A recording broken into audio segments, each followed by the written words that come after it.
Vamos a continuar con las charlas de actualización en epilepsia que iniciaron con una primera parte referida a definiciones, clasificación y protocolo diagnóstico y continúan hoy con todo lo referido a terapia antiepiléptica.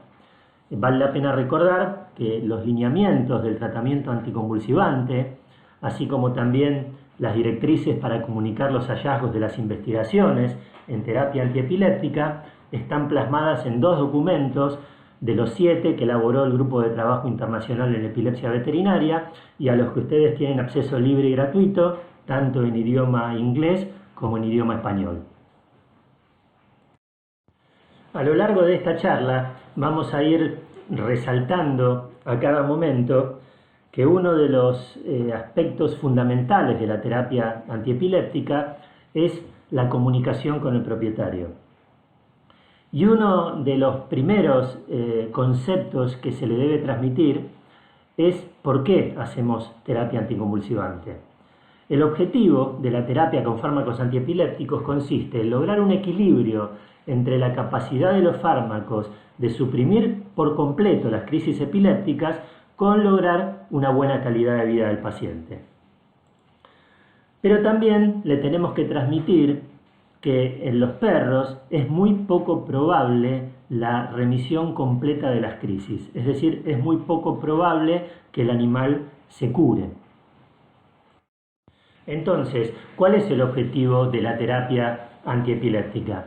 El objetivo consiste en disminuir todos los aspectos negativos de la epilepsia, es decir, la frecuencia, duración, gravedad de las crisis, así como el número total a lo largo del tiempo, minimizando los efectos adversos o suprimiéndolos si es posible y aumentando al máximo la calidad de vida tanto del perro como de su propietario. Este es un aspecto importante que introducen los documentos de consenso del Grupo de Trabajo Internacional en Epilepsia Veterinaria. Tener en cuenta la calidad de vida del propietario.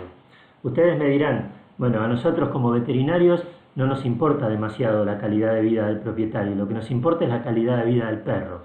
Pero tengan en cuenta que todos los perros, para bien o para mal, vienen con un dueño, y si el dueño no está conforme y no tiene una buena calidad de vida, no va a llevar a cabo el tratamiento. Por lo tanto, es fundamental unir estas 2 premisas, teniendo en cuenta la calidad de vida no solamente del perro, sino también de su propietario, que es el responsable y es el que ejecuta todos los aspectos relacionados al tratamiento. Un concepto muy potente que debe ser transmitido también con mucha claridad es que la terapia va a reducir la frecuencia y la gravedad de las convulsiones en la mayoría de los animales, pero no en todos. El 70-80% de los perros va a tener una buena respuesta. Esto significa que el resto, es decir, un 20-30%, con un solo fármaco no va a poder ser controlado de una manera adecuada. Esto lo tenemos que tener claro nosotros y lo tiene que tener muy claro el propietario para no tener falsas expectativas respecto al tratamiento, porque ese es uno de los motivos de abandono de la terapia, uno de los motivos de eutanasia, y es lo que nosotros queremos evitar. Lo cierto es que si el fármaco antiepiléptico inicial fracasa, el pronóstico para el control de las convulsiones puede llegar a ser pobre. Concretamente, la falla del fármaco antiepiléptico inicial es un factor de predicción de farmacoresistencia desarrollada en el tiempo. En medicina veterinaria, la tasa de respuesta a los fármacos antiepilépticos usados en forma sucesiva y expresados como una proporción de la población total estudiada es muy poco comunicada, aunque la politerapia se usa rutinariamente. En un trabajo, la tasa de respuesta a los fármacos de primera, segunda y tercera línea fue de 37%, 11% y 6% respectivamente. En otro trabajo, que es mi experiencia personal, esta tasa de respuesta fue del 66,5%, del 23% y del 1,6%. Fíjense que hay diferencias importantes en los números entre estos 2 trabajos. Este es un cuadro resumen del trabajo de Packer y colaboradores. En la primera columna está el porcentaje de éxito ante la administración de un fármaco de primera línea, que en este trabajo fue el fenobarbital. En la segunda columna están los porcentajes de respuesta y de no respuesta ante el agregado al fármaco de primera línea del bromuro de potasio. En la tercera columna están los porcentajes de respuesta a la combinación de fenobarbital bromuro y un fármaco de tercera línea que no especifica cuál es. En este trabajo hay algunas cosas que a mí particularmente me llaman la atención. La primera es el porcentaje muy bajo de tasa de respuesta al fármaco de primera línea, en este caso fenobarbital, que es del 37,2%. La bibliografía tradicional habla de una tasa de respuesta al primer fármaco de un 60 a un 70%. En este trabajo los porcentajes están invertidos. Habría que averiguar por qué esta tasa tan diferente con respecto a los datos de la bibliografía tradicional.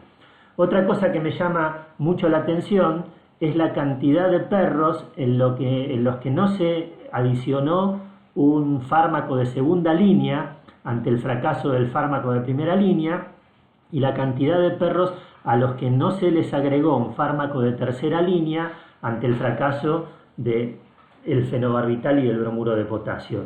Eso no está especificado en el trabajo y habría que averiguar realmente por qué los propietarios no quisieron o no pudieron agregar fármacos adicionales.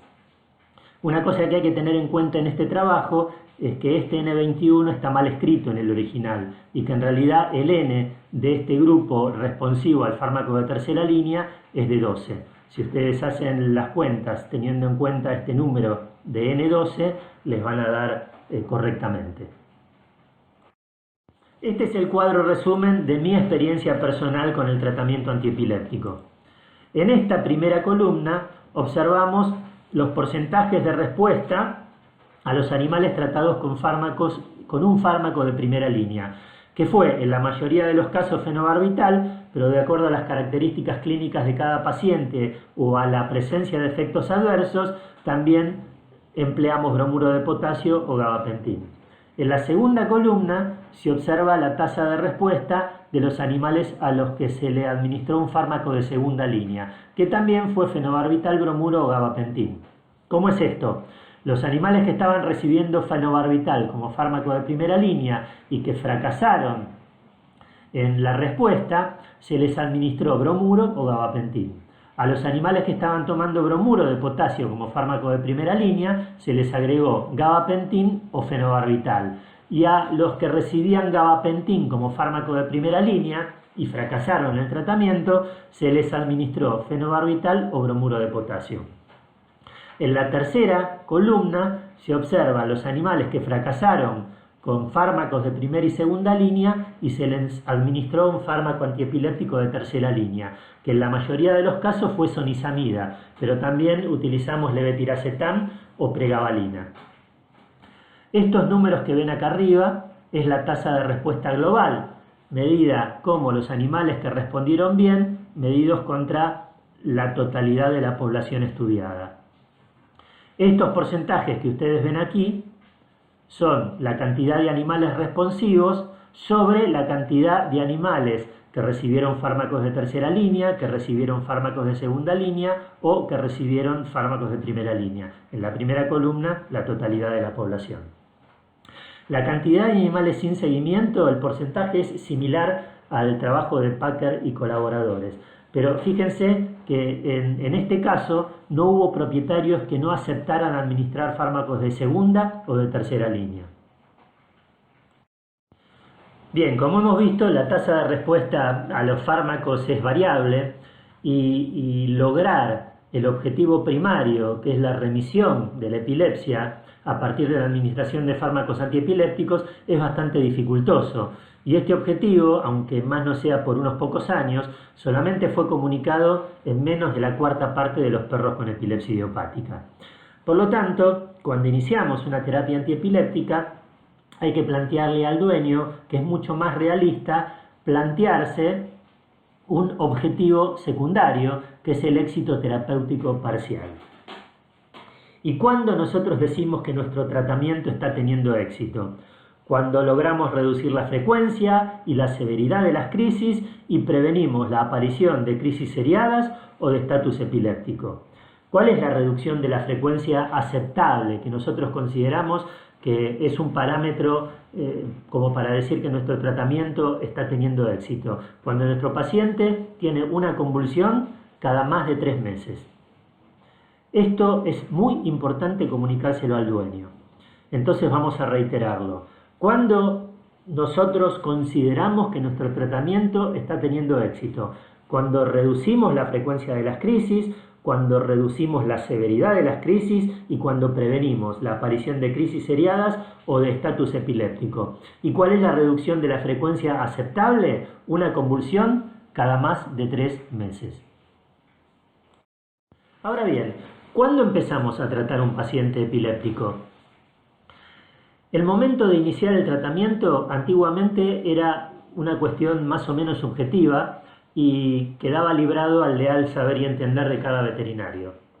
Si bien había algunas sugerencias, como empezar a tratar cuando las crisis eran cada menos de 2 meses, la realidad es que el documento de consenso que elaboró el Grupo de Trabajo Internacional en la Epilepsia Veterinaria nos da parámetros bien establecidos. Uno de los parámetros a tener en cuenta es el periodo interictal igual o menor a 6 meses. Es decir, nosotros empezamos a tratar cuando aparece una crisis cada menos de 3 meses. Otra variable a tener en cuenta es la presencia de estatus epiléptico o crisis seriadas. Más allá de la frecuencia, cuando aparecen estas dos características clínicas, hay que empezar a tratar. También, más allá de la frecuencia, si los signos posictales son especialmente graves, como por ejemplo agresión o ceguera, o duran más de 24 horas, también se debe iniciar un tratamiento. Y si la frecuencia y o duración va en aumento y o severidad a lo largo de 3 periodos interictales, también debemos empezar la terapia con fármacos antiepilépticos. Una pregunta sistemática que hacen los propietarios de perros epilépticos es si su perro se va a curar. Y nosotros, desgraciadamente, no podemos darle respuestas concretas, sino que podemos hablarle de estadísticas o de conceptos. Uno de estos conceptos es que cuanto antes iniciemos la terapia, mejores probabilidades de éxito a largo plazo vamos a tener. En medicina humana hay un concepto que se llama el tiempo perdido, que también se aplica a medicina veterinaria, y no es más que esto: cuanto antes iniciemos la terapia, más posibilidades de éxito vamos a tener. Hay otros elementos que determinan que el pronóstico a largo plazo sea un poquito peor. ¿Cuáles son? Los perros que tienen mayor cantidad de crisis en un corto periodo de tiempo tienen un pronóstico peor en lo que es respuesta a tratamiento que los que tienen crisis más espaciadas. Los animales que tienen crisis seriadas también tienen una expectativa de éxito al tratamiento menor que los que no las tienen. Y los machos en general tienen una peor respuesta a los fármacos antiepilépticos que las hembras. Hoy también sabemos que la genética puede afectar el éxito del tratamiento y hay algunas razas que son particularmente resistentes, como el pastor australiano, el border collie, el espinón italiano, el pastor alemán y el Staffordshire Bull Terrier. Yo a este grupo de razas agregaría el Schnauzer gigante y el setter irlandés. Ya establecimos cuáles son los parámetros que nos indican cuándo debemos iniciar la terapia antiepiléptica. La segunda pregunta es: ¿con qué fármaco vamos a tratar a nuestro paciente? Si bien hay lineamientos que nos indican cuáles son los fármacos de primera línea, los de segunda línea, los de tercera y hasta de cuarta línea, siempre siguiendo esas directrices tenemos que elegir un plan de tratamiento en forma individualizada. Y esta terapia individualizada tiene que tener en cuenta la salud general del paciente, por eso es tan importante hacer un análisis de sangre previo evaluando todos sus sistemas. Por ejemplo, si el hígado no le está funcionando bien, vamos a tratar de evitar el fenobarbital. Y también tenemos que tener en cuenta todos los aspectos inherentes al propietario, es decir, su estilo de vida, sus condiciones económicas y la comodidad del dueño con el régimen terapéutico que nosotros le estamos proponiendo. Si nosotros le indicamos a un dueño que trabaja 12 horas por día una terapia que hay que administrarla cada 8 horas, esa terapia va a ser imposible de practicar. Si nosotros le estamos indicando un fármaco que cuesta fortunas a un dueño que apenas puede llegar a fin de mes para comer y para mantener su propio presupuesto, esa terapia va a fracasar. Por lo tanto, es muy importante sentarse con el propietario, plantearle todas estas condiciones y, si bien nosotros podemos dar lineamientos médicos muy precisos, contemplar todos los aspectos que tienen que ver con la vida del propietario para decidir entre los dos cuál es la mejor terapia para ese perro en particular. De acuerdo a mi experiencia, la respuesta al fármaco antiepiléptico inicial, independientemente de cuál sea, yo ya les dije que yo suelo utilizar fenobarbital en la mayoría de los casos, pero a veces también utilizo bromuro de potasio o gabapentin como fármacos antiepilépticos de primera línea. Entonces, cualquiera sea el fármaco utilizado, la respuesta es buena en el 66% de los casos y es mala en el 34% de los casos. Y esto, repito, no depende del fármaco que utilice, sino del momento. Cuando lo utilizo como fármaco de primera línea para comenzar a tratar al paciente epiléptico, la respuesta entre cualquiera de los fármacos es exactamente la misma. Vamos a hablar ahora de cada fármaco antiepiléptico en particular. En medicina veterinaria, los fármacos de primera línea son los que están escritos en azul y son el fenobarbital y el imepitoin. El fármaco de segunda línea es el bromuro, utilizado más frecuentemente como bromuro de potasio, pero también se puede utilizar como sal de sodio. Los fármacos de tercera línea son el gabapentin, sonizamida, levetiracetam, pregabalina y topiramato, y el felbamato, por sus efectos adversos, se considera un fármaco de cuarta línea. Y en un paso posterior, y cuando ya ha fracasado todo el resto, están en investigación la lacosamida y la rufinamida. Todos estos fármacos se consiguen en Argentina y en la mayor parte de los países de Sudamérica, excepto el imepitoin.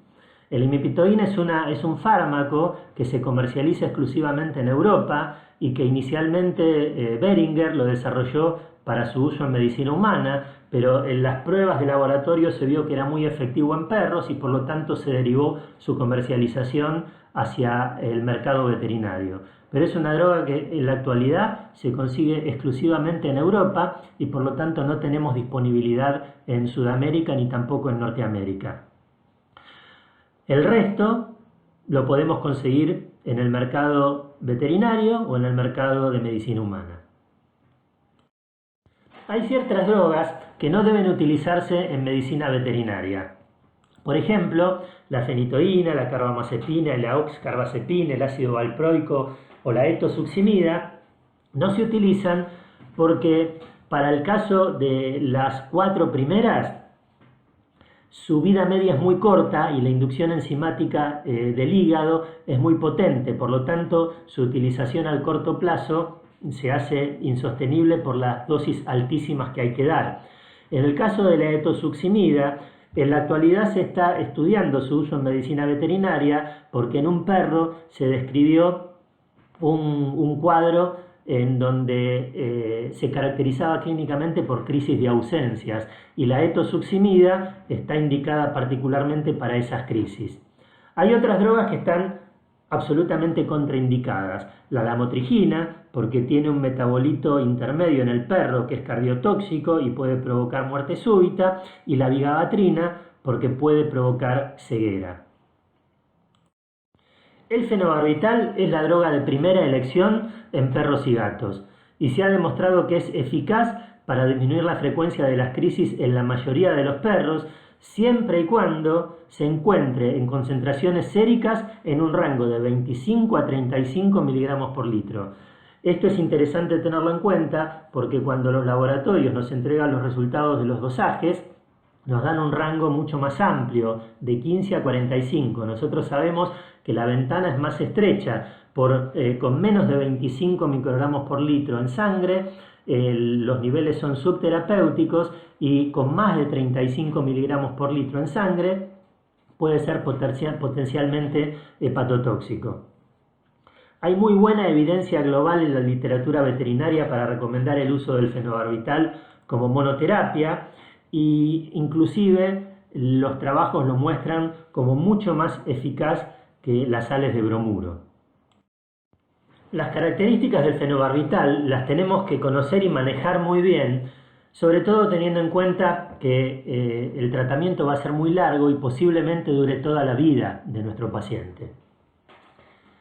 El fenobarbital es un potente inductor de la actividad enzimática del hígado y por lo tanto, cuando se encuentra por encima de las concentraciones séricas recomendadas, aumenta el riesgo de una lesión hepática. ¿Esto significa que el fenobarbital es hepatotóxico? De ninguna manera.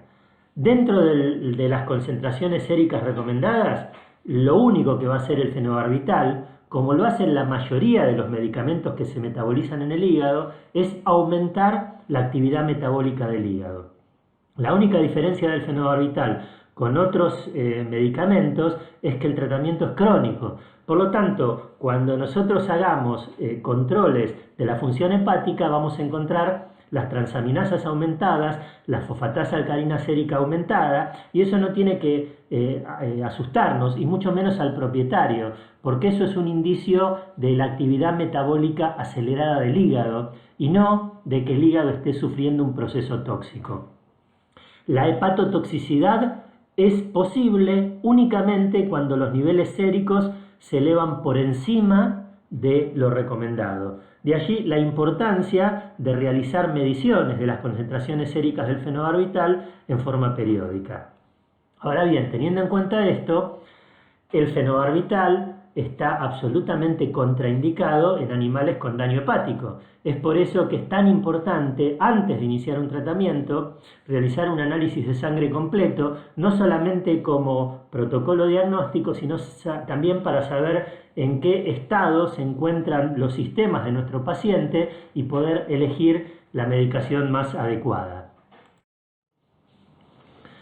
El hecho que el fenobarbital aumente la actividad metabólica del hígado tiene varias consecuencias. La primera es que produce lo que se llama autoinducción o tolerancia metabólica, es decir, una metabolización acelerada con el tiempo.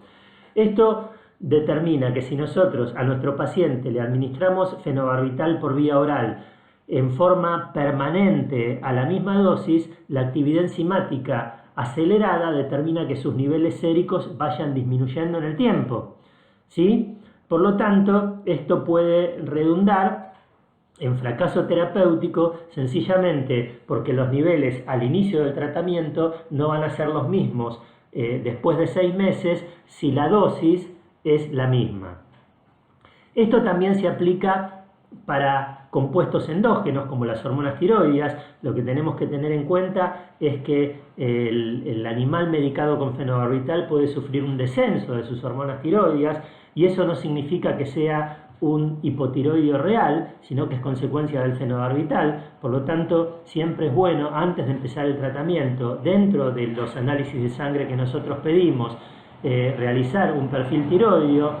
Y también tenemos que tener en cuenta que hay muchos medicamentos que administramos en forma exógena, como por ejemplo otros fármacos anticonvulsivantes, los corticoides, algunos antibióticos, digitálicos y otras drogas, que también tienen este mismo mecanismo sobre el hígado y por lo tanto van a competir con el fenobarbital, y la administración conjunta puede resultar en reducción de las concentraciones séricas y por lo tanto en fracaso terapéutico. Por el contrario, hay medicamentos que inhiben la actividad del citocromo P450 hepático, como por ejemplo el omeprazol, el ketoconazol y otras más que figuran en este listado, y por lo tanto la administración simultánea con el fenobarbital puede resultar en aumento de la concentración sérica y por lo tanto aumento de la posible toxicidad.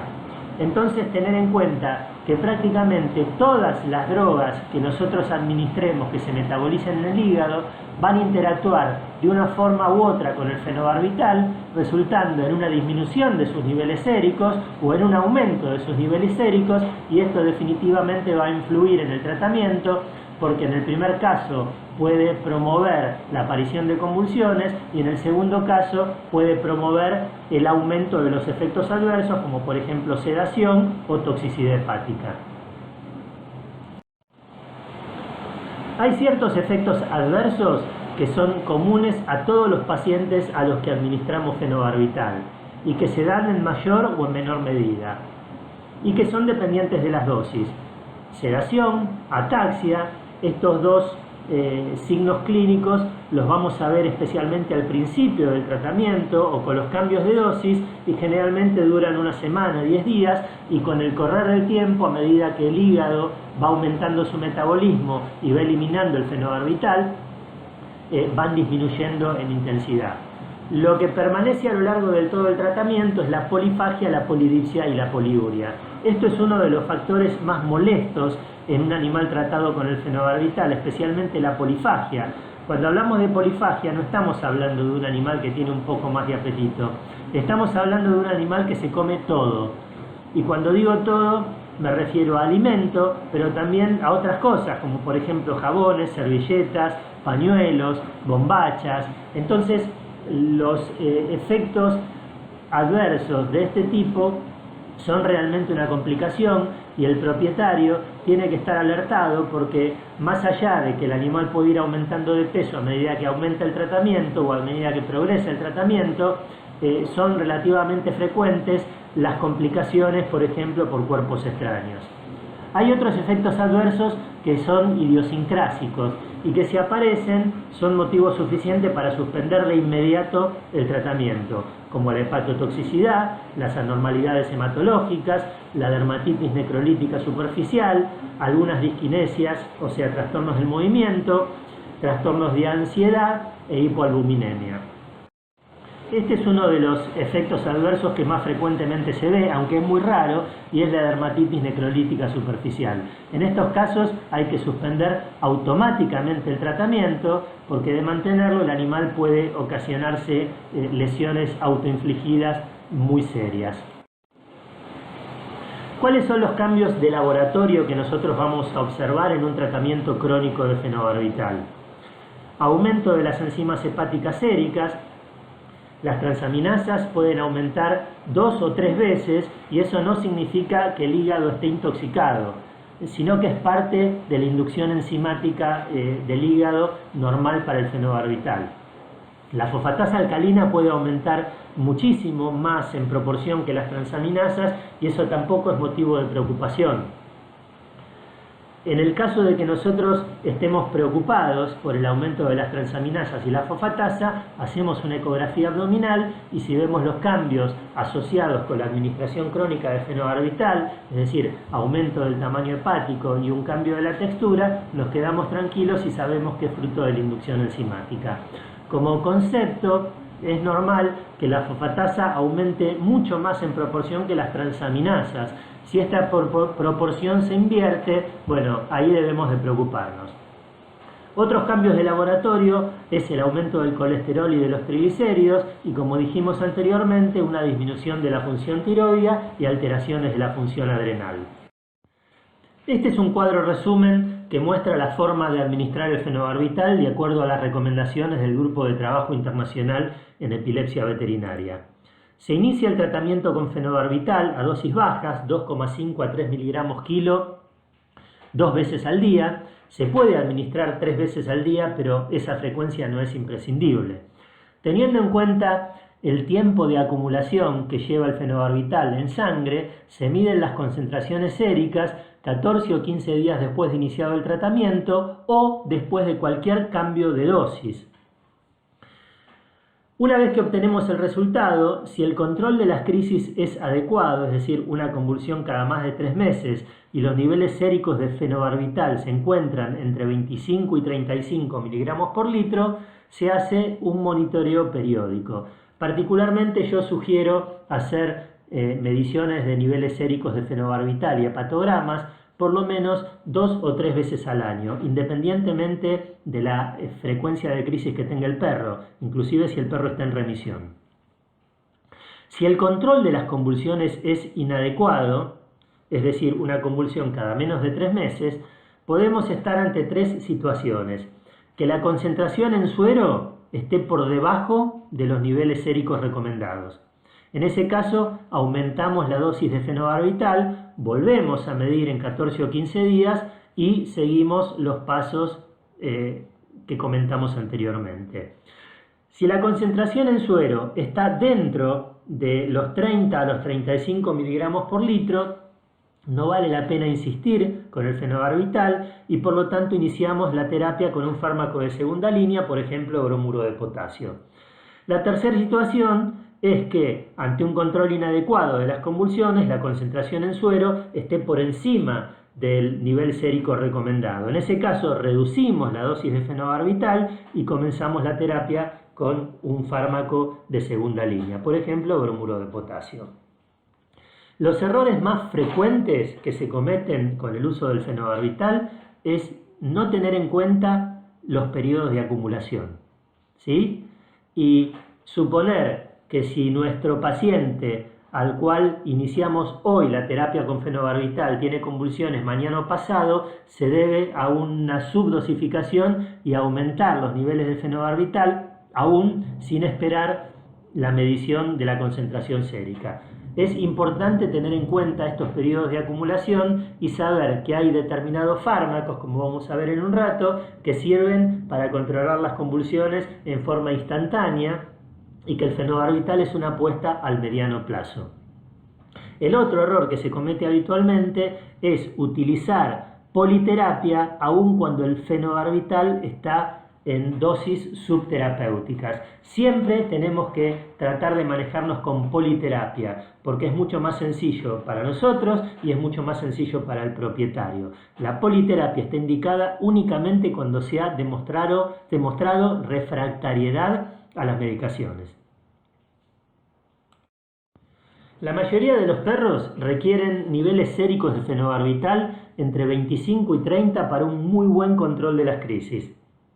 Esto tenemos que tenerlo muy en cuenta porque en general los rangos que nos dan los laboratorios son mucho más amplios. La ventana va de 15 a 45 y en realidad nosotros sabemos que por debajo de 25 nuestro paciente en general está submedicado y por encima de 35, como hemos visto, hay un mayor riesgo de hepatotoxicidad. Por lo tanto, el primer objetivo del tratamiento con fenobarbital es lograr niveles séricos entre 25 y 30-35 miligramos por litro.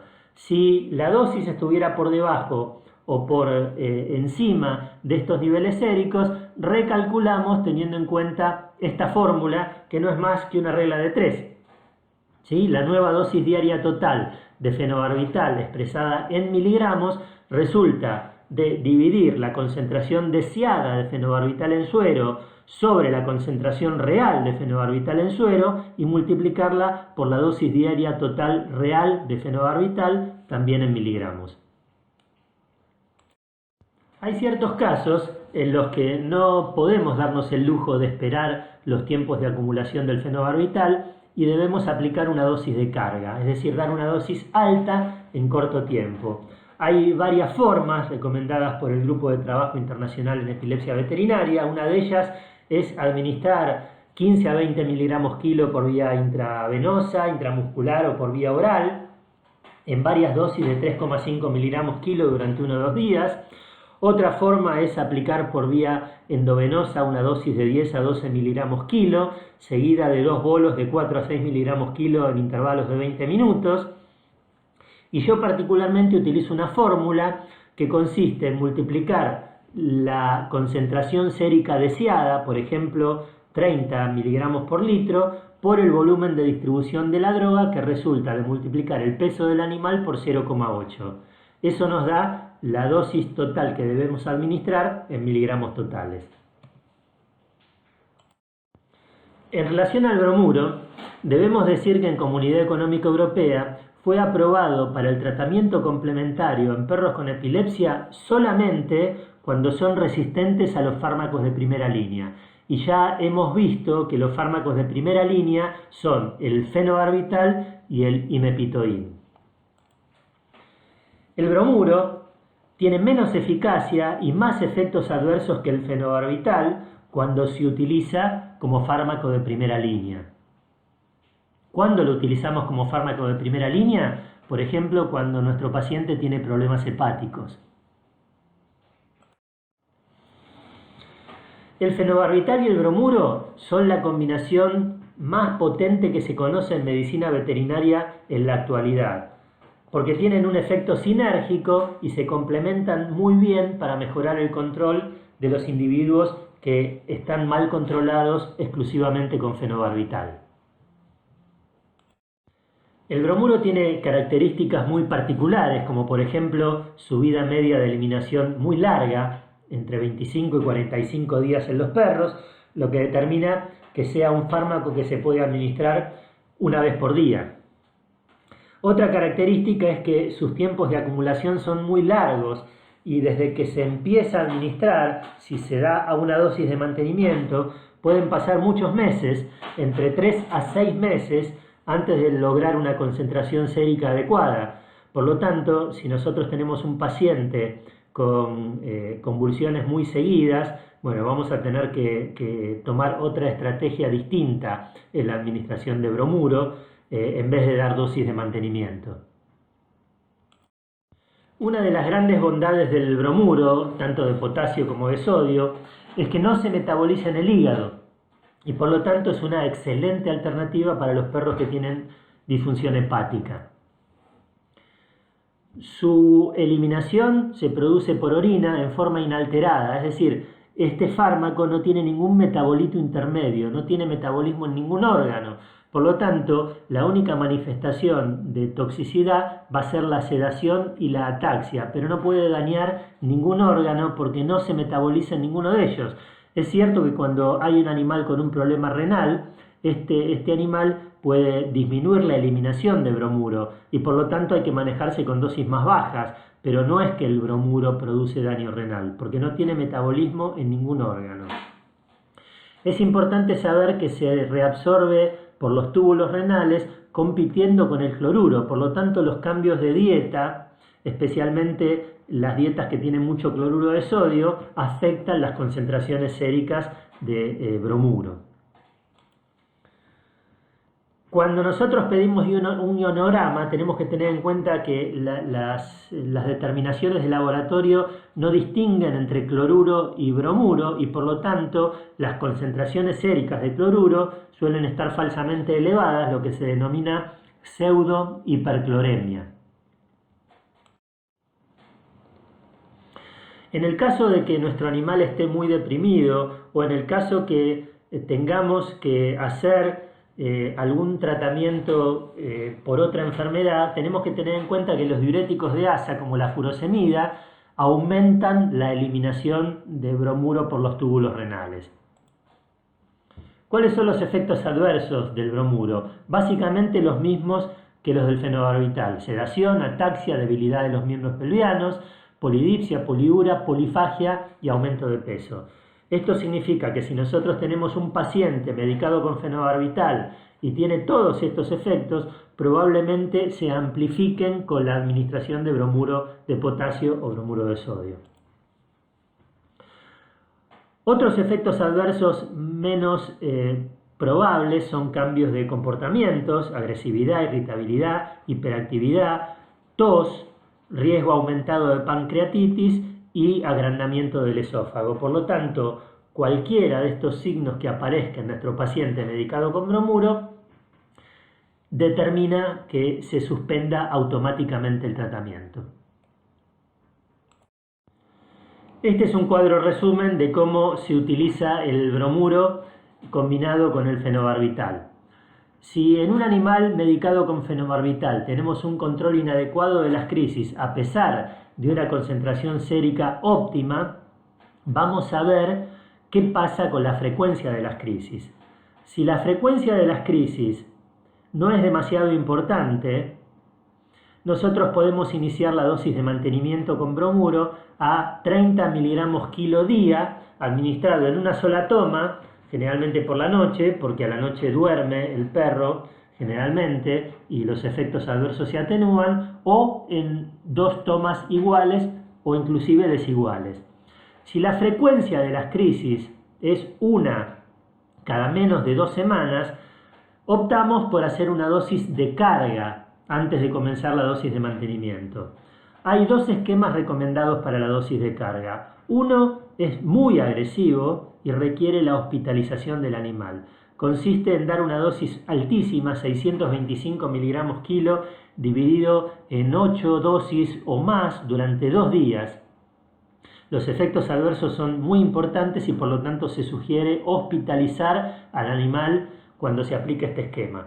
Esto se realiza en animales que están internados ya, por ejemplo, por estatus epiléptico o crisis seriadas con niveles de fenobarbital adecuados. O sea, cuando están hospitalizados y se controlaron las crisis, se empieza a administrar esta dosis, inclusive a veces por sonda. Cuando el animal es ambulatorio, yo utilizo este esquema que consiste en dar 125 miligramos kilo día, dividido en 3 o 4 administraciones diarias durante 5 días consecutivos.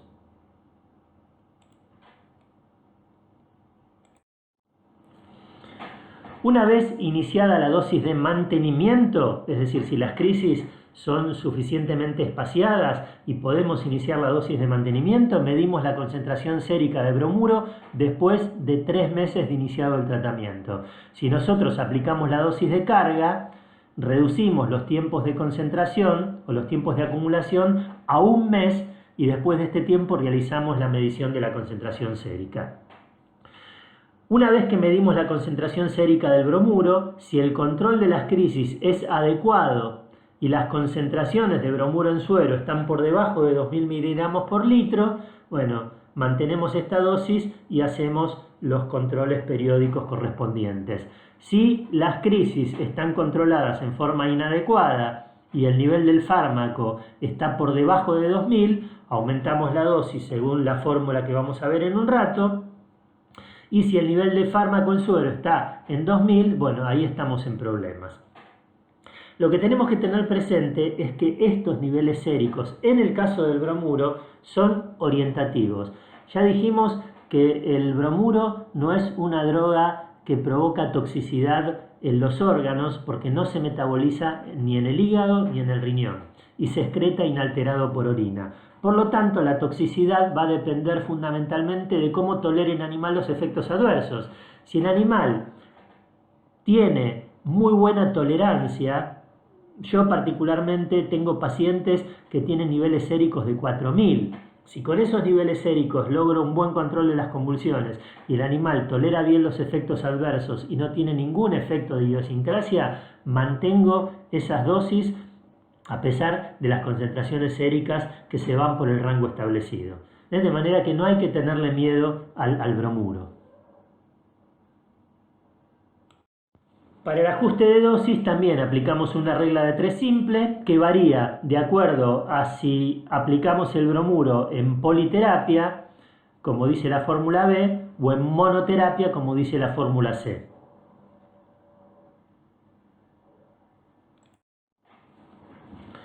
Lo que tenemos que tener en cuenta, y también lo tiene que tener en cuenta el propietario, es que del 30% de los animales que son refractarios al fenobarbital, el 40% también son refractarios al bromuro.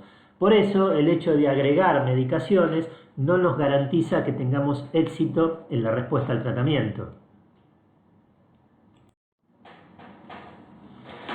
Las benzodiazepinas, curiosamente, no están mencionadas en los documentos de consenso del Grupo de Trabajo Internacional en Epilepsia Veterinaria. Sin embargo, son elementos que nos producen mucha efectividad, especialmente en el tratamiento a corto plazo. Las utilizamos como drogas de rescate cuando requerimos un efecto rápido, inmediato. Ese es el mecanismo de acción, potencian la acción inhibitoria mediada por GABA. Y lo que tenemos que tener en cuenta es que se metabolizan primariamente en el hígado, igual que el fenobarbital.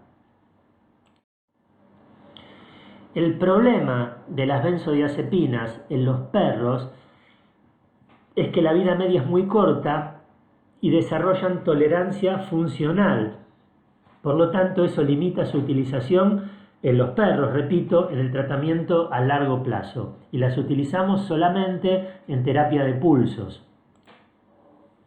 Los gatos no desarrollan tolerancia. Lo que sí tenemos que tener en cuenta es que el diazepam, particularmente en los gatos, puede provocar una necrosis hepática aguda mortal a los pocos días de iniciado el tratamiento. Entonces, mucho cuidado con utilizar el diazepam en los gatos por vía oral.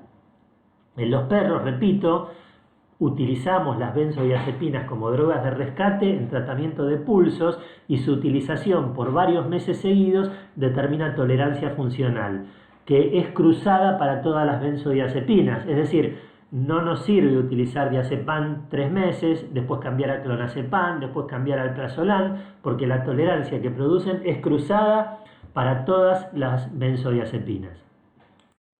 Estas son las dosis de algunas benzodiazepinas, también se puede usar midazolam, se puede usar alprazolam, pero siempre recordando que en los perros provocan tolerancia funcional y reitero, la tolerancia es cruzada. En los gatos se puede aplicar el diazepam o se puede utilizar el diazepam para tratamiento permanente de la epilepsia, pero recordando que el diazepam puede provocar necrosis hepática aguda. También en gatos podemos usar midazolam, podemos usar clonazepam. Para estas benzodiazepinas la toxicidad hepática no está descrita. En relación al resto de los fármacos, ninguno fue aprobado para el tratamiento de perros con epilepsia idiopática en la Unión Europea.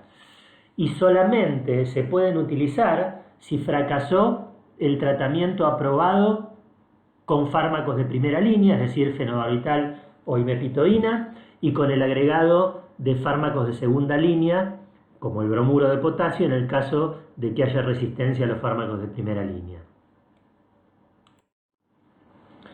En este caso estamos en presencia de una epilepsia refractaria. ¿Qué es un epiléptico refractario? Bueno, hay varias definiciones. Una de ellas nos dice que un epiléptico refractario es el individuo en el que las crisis persisten a pesar de tener concentraciones séricas del fármaco utilizado dentro del rango terapéutico. Esta definición a mí me gusta mucho más. Dice que el epiléptico refractario es el individuo en el cual están mal controladas las crisis a pesar de tener un tratamiento adecuado, con las máximas dosis toleradas y efectos adversos aceptables. Más allá de las definiciones que hemos comentado recién, el Grupo de Trabajo Internacional en Epilepsia Veterinaria, igual que lo que sucede en medicina humana, nos dice que la farmacoresistencia se define como una falla en el tratamiento con 2 fármacos antiepilépticos, ya sea solos o combinados, apropiadamente escogidos, bien tolerados y debidamente administrados como para lograr un estado libre de crisis. Cuando nosotros estamos ante un paciente refractario, una de las primeras cosas que debemos hacer es reevaluar el diagnóstico, a ver si realmente es un refractario o es un pseudo refractario. Nuevamente clasificar las crisis o rever cuál es el síndrome que lo aqueja, haciendo las consideraciones etiológicas correspondientes y determinar si es realmente un epiléptico idiopático o tiene otro tipo de epilepsia adquirida que está progresando en el tiempo. Y por supuesto, revisar cuál ha sido el tratamiento realizado, verificando que los niveles séricos sean adecuados, verificando que los fármacos utilizados no estén contraindicados o sean inefectivos para la especie en cuestión. Los factores en el diagnóstico que nos inducen a clasificar un epiléptico como fármaco resistente cuando en realidad no lo es, son varios. Por ejemplo, cometer un error en el reconocimiento de las crisis epilépticas, es decir, pensar que nuestro paciente está teniendo crisis epilépticas cuando en realidad está padeciendo de otros eventos paroxísticos transitorios que son no epilépticos, como distonías o disquinesias paroxísticas o algún otro trastorno de movimiento. Otro error es la clasificación del tipo de epilepsia. Esto es particularmente cierto para medicina humana, donde se sabe que determinados síndromes epilépticos responden mejor a una medicación que a otra. Por ejemplo, las crisis de ausencias se tratan con etosuximida, mientras que las crisis parciales complejas responden bien a la carbamazepina o a la oxcarbazepina en medicina humana, ¿verdad? En medicina veterinaria todavía no tenemos esa clasificación tan precisa y por lo tanto esto es un error que no solemos cometer, pero sí no reconocer la presencia de enfermedades cerebrales progresivas, es decir, suponer que nuestro paciente es un epiléptico idiopático cuando en realidad tiene una enfermedad progresiva, como por ejemplo un tumor cerebral o una meningoencefalitis inmunomediada. Los factores inherentes al tratamiento que pueden inducirnos a clasificar a un individuo como epiléptico fármaco resistente cuando en realidad no lo es, son varios. Uno es la incorrecta elección del fármaco, recordar que hay varias drogas que son inefectivas en los perros, el empleo de dosis inadecuadas por manejarnos con dosis subterapéuticas, no tener en cuenta las interacciones farmacocinéticas. Recordemos que hay muchas drogas que estimulan el sistema citocromo P450 hepático y por lo tanto pueden resultar en disminuciones de las concentraciones séricas del fenobarbital, por ejemplo. Esto tiene que ver con la coexistencia de otras enfermedades en las cuales tenemos que administrar otras medicaciones que de una manera u otra interactúan con los fármacos de primera línea y fundamentalmente la carencia de información al propietario. El propietario debe ser muy bien informado acerca de la frecuencia de administración de los fármacos antiepilépticos y de los controles periódicos que deben hacerse, especialmente en lo que se refiere a al control de las concentraciones séricas. Para el paciente epiléptico fármaco resistente, nuestro objetivo es mucho menos ambicioso que una convulsión cada más de 3 meses. Para el paciente fármaco resistente, nuestro objetivo es reducir la frecuencia de crisis por lo menos a un 50%. Y esto tiene que ser muy claro para el propietario y para nosotros mismos. Es decir, si nosotros tenemos un paciente que con 2 fármacos está teniendo, por ejemplo, 10 convulsiones al mes, si logramos reducir la frecuencia a 5 convulsiones al mes, es un éxito terapéutico, aunque no sea el ideal. Cuando realmente estamos en presencia de un individuo epiléptico fármaco resistente, bueno, ahí recurrimos a los fármacos antiepilépticos de tercera línea. Y al momento de elegir un fármaco antiepiléptico de tercera línea, tenemos que tener en cuenta que, a excepción del levetiracetam, ninguno de los otros fármacos antiepilépticos han sido evaluados en ensayos aleatorios controlados en perros epilépticos, de manera que la evidencia estadística de su eficacia es sumamente limitada. Como decíamos previamente, el levetiracetam es uno de los fármacos antiepilépticos más y mejores estudiados. Hasta fines del año pasado había 3 estudios que evaluaron la eficacia del levetiracetam como tratamiento adyuvante en perros epilépticos tratados con otros 2 anticonvulsivantes. La evidencia indica que es muy bien tolerado, con escasos efectos adversos y que tal vez podría ser eficaz en perros epilépticos fármaco-resistentes. Un estudio abierto mostró una tasa de respuesta del 57% y una disminución significativa en la frecuencia de las crisis en comparación con la línea de base. Sin embargo, no mostró grandes diferencias cuando se comparó con el grupo placebo.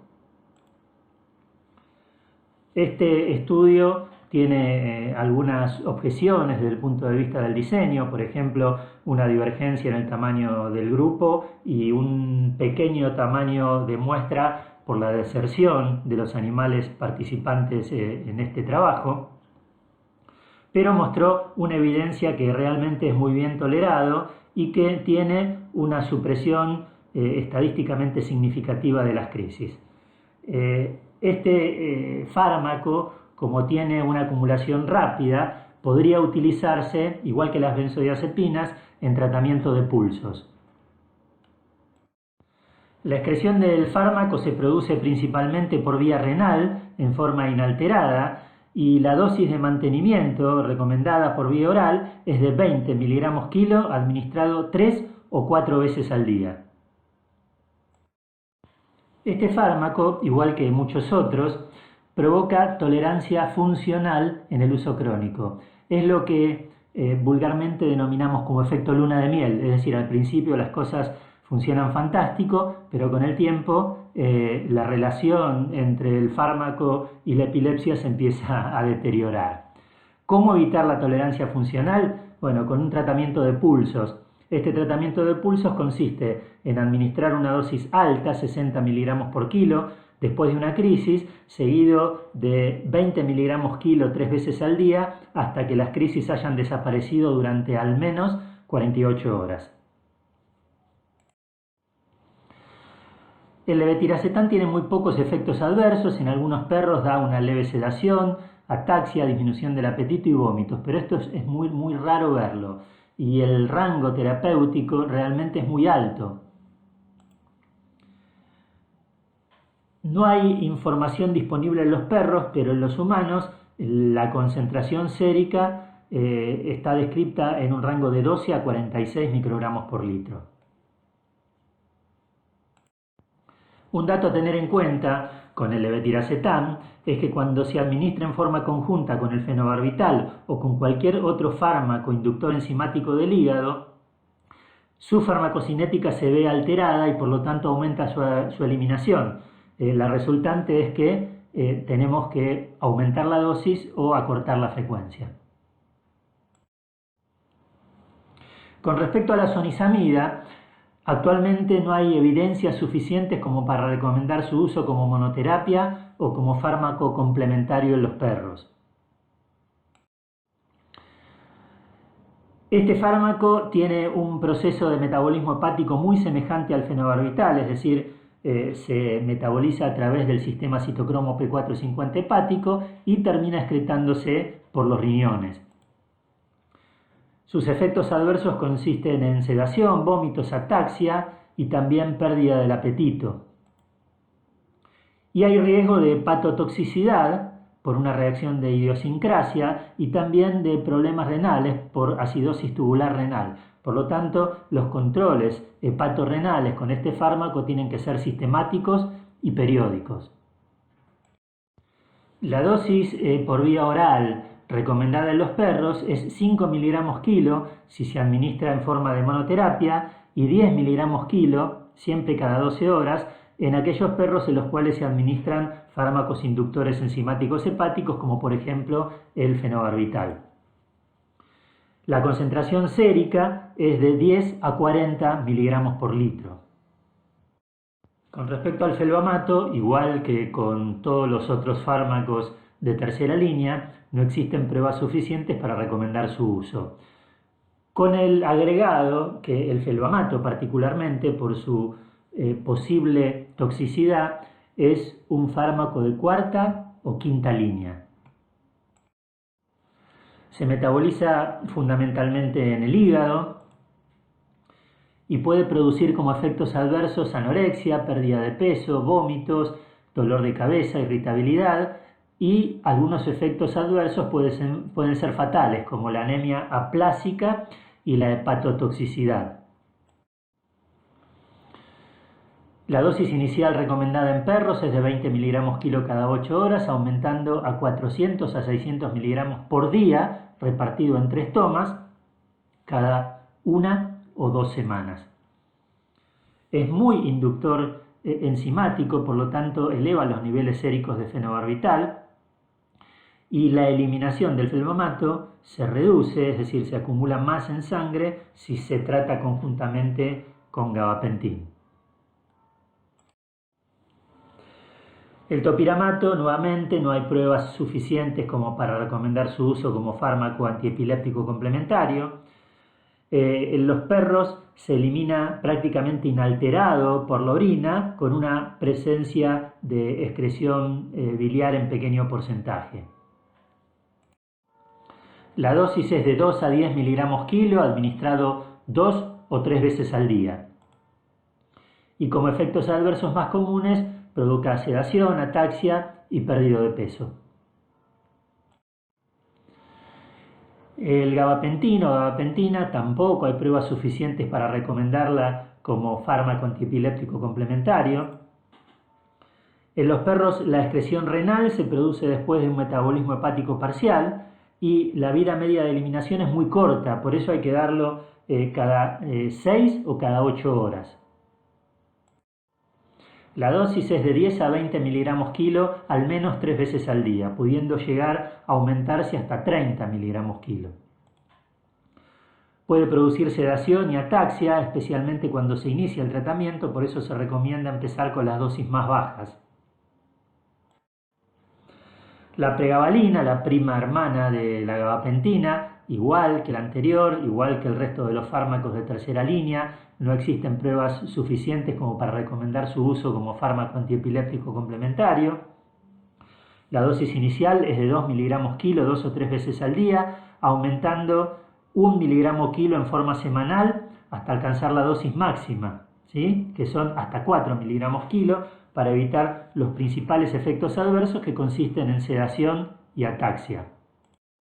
Teniendo en cuenta la alta prevalencia de epilepsia, tanto en humanos como en las mascotas, y teniendo en cuenta la cantidad de epilépticos refractarios a 2 o 3 drogas simultáneas, hay muchísima investigación en lo que se refiere a nuevos tratamientos antiepilépticos. Yo les voy a comentar algunos de los que están más en boga. Este es un perro Rottweiler de 3 años y medio, con ataxia, una ligera sedación.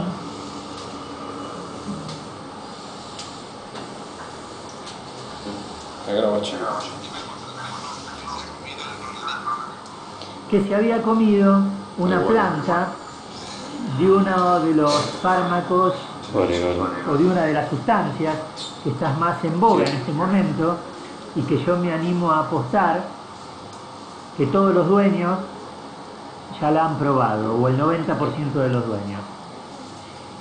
Ya saben todos de lo que estoy hablando, ¿no es cierto?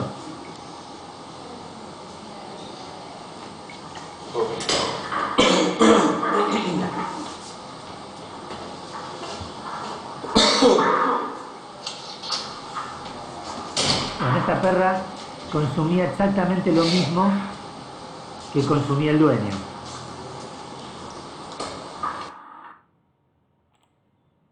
Marihuana.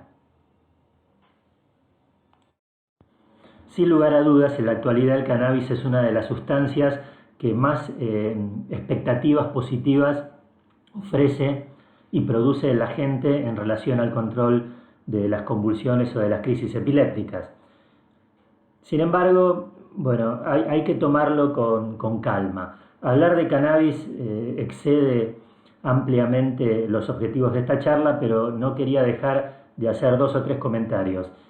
Particularmente no me opongo al uso de cannabis, pero lo recomiendo únicamente cuando las alternativas más conocidas y que mejor manejamos han sido agotadas.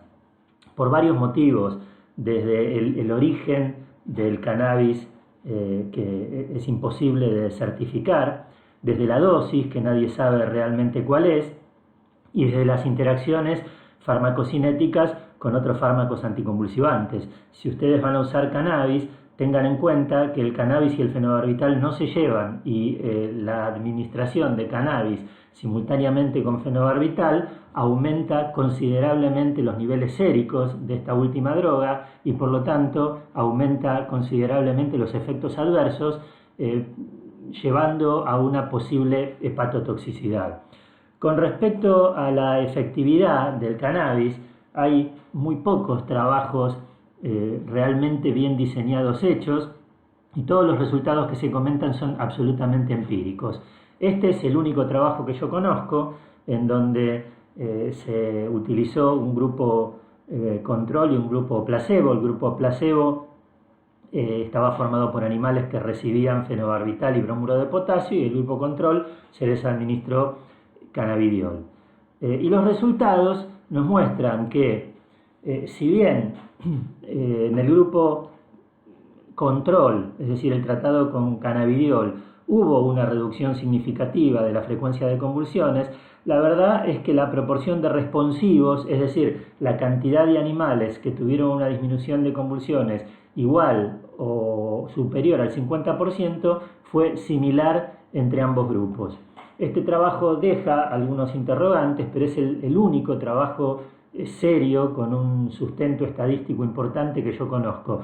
Por lo tanto, en principio habría que tomar al cannabis como una alternativa y no como la panacea, porque en vista de los resultados no parece serla. En relación a otras alternativas, hace relativamente poco tiempo, en medicina humana se utilizó la ivermectina como coadyuvante en la epilepsia refractaria, y en este trabajo del 2017 los resultados fueron muy buenos. Al final del periodo de seguimiento, el porcentaje total de reducción de las crisis fue más que significativo, fue del 97%, y casi el 60% de los pacientes en los que se administró ivermectina no volvió a presentar crisis desde el principio de la terapia. Evidentemente la ivermectina tiene muchas más aplicaciones que como antiparasitario interno. Bueno, ni que hablar de los recientes comentarios en donde lo nombran como una alternativa para el coronavirus.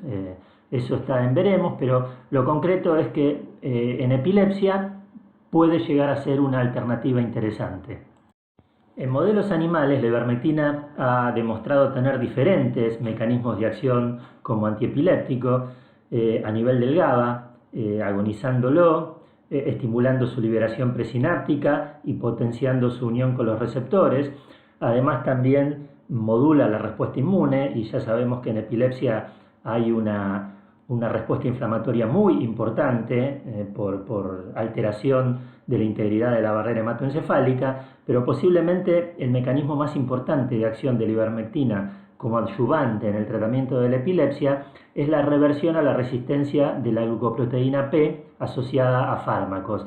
Y esta resistencia de la glucoproteína P a fármacos se observa en epilepsia, particularmente con el fenobarbital y con otras drogas también.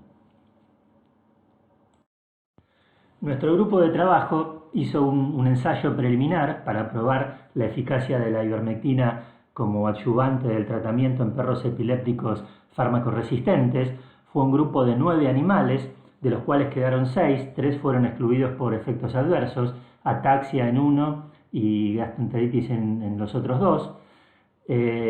Si bien es un estudio abierto, no controlado, desde el punto de vista estadístico, la potencia es la requerida para un estudio preclínico. En esta columna se observa cuántos fármacos antiepilépticos recibían los animales, además del fenobarbital y el bromuro de potasio, antes de la terapia. En esta columna observamos el número de crisis antes del tratamiento y en esta el número de crisis después del tratamiento. Todos los perros tenían episodios de crisis seriadas que requerían internación. En esta columna vemos los episodios, el número de episodios antes del tratamiento, y en esta vemos el número de episodios después del tratamiento. En estas dos columnas vemos el intervalo interictal antes y después del tratamiento. En esta columna vemos el porcentaje de reducción de la frecuencia de las convulsiones, y en la última columna observamos el tiempo de seguimiento de esos animales, que en la mayoría fue un tiempo suficientemente importante. En todos los casos se alcanzó, como se ve en la anteúltima columna, una reducción de la frecuencia de convulsiones significativa. Los perros 2 y 3 alcanzaron una reducción igual o mayor al 50%, y el perro número 2 alcanzó un estado libre de crisis, de acuerdo al informe de consenso del Grupo de Trabajo Internacional en Epilepsia Veterinaria. En general, la reducción de la frecuencia media de convulsiones se estimó en 2,33 crisis por perro por mes. Es decir, los perros en general tuvieron 2 crisis menos por mes que antes del tratamiento. La media del aumento del intervalo interdictal fue de 15 días en promedio. Y la media de reducción de los episodios de crisis seriadas fueron de 2 episodios y medio. Vale decir que todos estos perros mejoraron mucho su calidad de vida, porque ninguno tuvo que volver a ser internado. inclusive 2 de ellos estuvieron a punto de ser eutanasiados por los propietarios y después de este tratamiento desecharon por completo esa decisión. De manera que en este informe preliminar, la ivermectina se muestra como un fármaco potencialmente efectivo como adyuvante en el tratamiento de la epilepsia fármaco-resistente. Si bien lo habitual es que la terapia anticonvulsivante dure toda la vida del perro o el gato epiléptico, hay situaciones en las que podemos, e inclusive en las que debemos, reducir o discontinuar la administración de fármacos antiepilépticos. ¿Cuáles son esas situaciones? Cuando hay remisión de las crisis o cuando aparecen efectos adversos que son incompatibles con la vida o que ponen en serio riesgo la salud del animal. ¿Quiénes son los animales que tienen mayor probabilidad de alcanzar la remisión o de reducir más del 50% la frecuencia de las crisis? Las hembras, los machos o las hembras esterilizadas, de manera que la esterilización sería una indicación en perros epilépticos, los animales que no tienen experiencia previa de crisis seriadas o estatus epiléptico y aquellos animales que debutaron con convulsiones a mayor edad. Es decir, cuanto más jóvenes tienen convulsiones, menos probable es que el tratamiento dé mejor resultado. Decíamos que una de las situaciones en la cual se puede llegar a tomar la decisión de ir disminuyendo la dosis de un fármaco antiepiléptico hasta abandonarlo es cuando nuestro paciente está en remisión de las crisis. Ahora bien, un error común es suponer que la remisión de crisis ocurre cuando ha habido un periodo interictal sin convulsiones de 4 meses o hasta 6 meses. Si bien la decisión de ir disminuyendo gradualmente la dosis de un fármaco antiepiléptico debe ser individualizada y analizando cada caso en particular, se aconseja pensar en ir reduciendo la dosis cuando se obtiene un estado libre de crisis durante 1,5 o 2 años.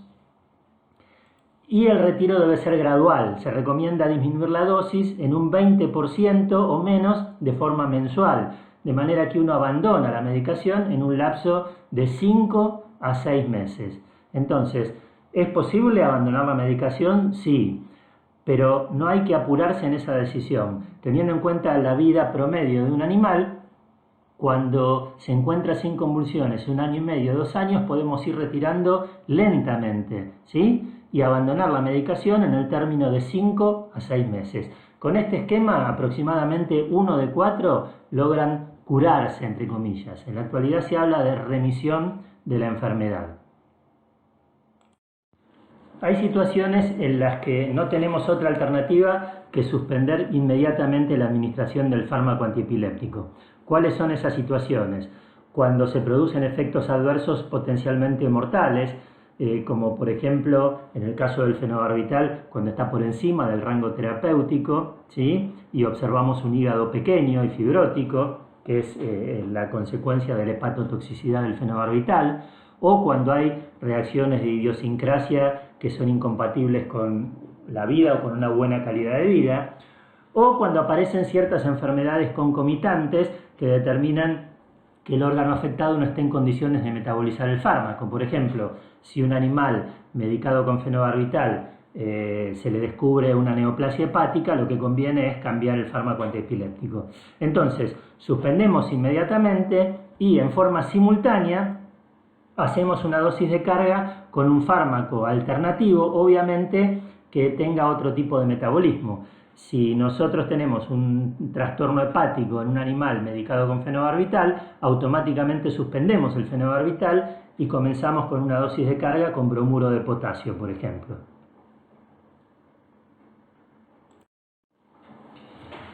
Como hemos visto a lo largo de toda la charla, es fundamental, y hago hincapié en esto, la educación al propietario en todos los aspectos del tratamiento anticonvulsivante.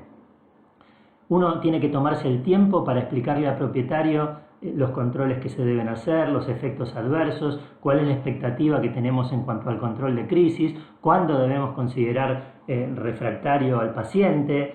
Es decir, el propietario tiene que estar sumamente familiarizado con no solo la enfermedad, sino también con todos los aspectos relativos a la terapia, porque el propietario es nuestro brazo armado, entre comillas, y es el que va a ejecutar todas las indicaciones que nosotros demos en la casa. Si el propietario no está debidamente informado y no está debidamente convencido que lo que le está haciendo a su mascota es lo mejor que puede hacer y es lo indicado, el tratamiento va a fracasar. Este aspecto de educación al propietario también está remarcado y resaltado en el documento de consenso del Grupo de Trabajo Internacional en Epilepsia Veterinaria. Bien, para terminar y a modo de conclusiones, en epilepsia idiopática el éxito del tratamiento anticonvulsivante depende de una serie de variables. La primera es un correcto diagnóstico. Ya hemos visto que hay muchas enfermedades que mimetizan la epilepsia, como algunos síndromes miotónicos, disquinesias paroxísticas y otras enfermedades que si las confundimos con epilepsia, indefectiblemente nuestro tratamiento va a fracasar. La misma consideración vale para enfermedades cerebrales progresivas. No es lo mismo tratar una epilepsia idiopática con fenobarbital que tratar un tumor cerebral con fenobarbital. Los fármacos antiepilépticos son de primera indicación en epilepsia idiopática, pero son tratamientos coadyuvantes en enfermedades cerebrales estructurales, en donde el tratamiento debe apuntar hacia la causa primaria. La segunda variable que tenemos que tener en cuenta es una correcta elección del fármaco antiepiléptico. Ya hemos visto que hay muchas drogas que son inefectivas o están contraindicadas en el perro y por lo tanto, si nosotros administramos esas drogas desconociendo su real valor, nuestro tratamiento va a estar condenado al fracaso. Una tercera variable es el seguimiento correspondiente. Ya hemos visto que la única posibilidad de lograr una remisión de las crisis es mantener un nivel sérico del fármaco adecuado y para eso hay que hacer una serie de controles sucesivos y obligatorios. No olviden realizar los dosajes de fenobarbital o de bromuro de potasio 2 o 3 veces por año y además hacer evaluaciones de la función metabólica del órgano correspondiente, hígado en el caso del fenobarbital, ver la función renal en el caso de que se esté administrando una droga que se elimina por riñón, para asegurarnos una muy buena calidad de vida del animal. Y finalmente, y no me canso de repetir, información al propietario.